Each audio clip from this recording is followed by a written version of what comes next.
আসসালামু আলাইকুম। আজকে আমরা 47তম বিসিএস এর গণিত অংশের এই অঙ্কটি সমাধান করতে যাচ্ছি।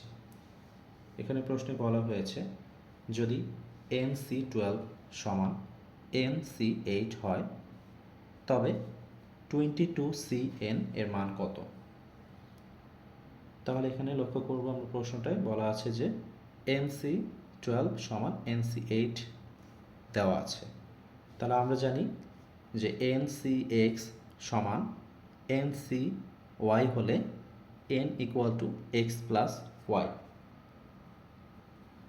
তাহলে আমাদের এখানে NC12 সমান NC8 হলে আমরা লিখতে পারি N সমান 12 + 8 অর্থাৎ 20। আমাদের প্রশ্নে চাওয়া হয়েছে 22CN এর মান কত?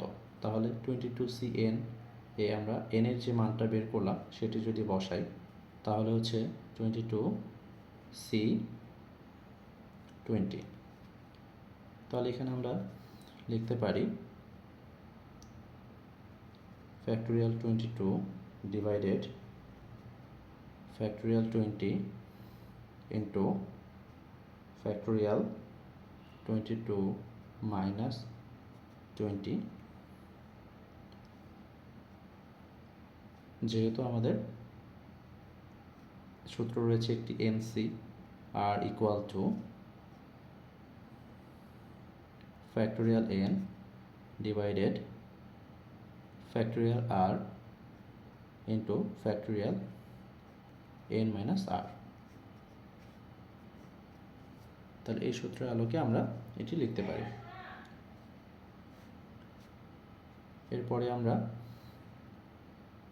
factorial 22 কে আমরা factorial 20 পর্যন্ত ভাঙিয়ে লিখতে পারি।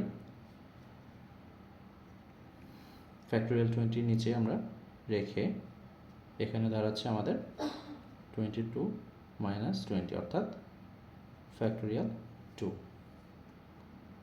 তাহলে এখানে factorial 20 কেটে যাচ্ছে, উপরে থাকছে 22 into 21। তাহলে factorial 2 কে আমরা লিখতে পারি 2 multiply with 1।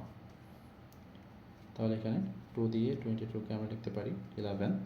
তাহলে এখানে দাঁড়াচ্ছে আমার 11 into 21, যেটা মাল্টিপ্লাই করলে আমাদের হচ্ছে 231।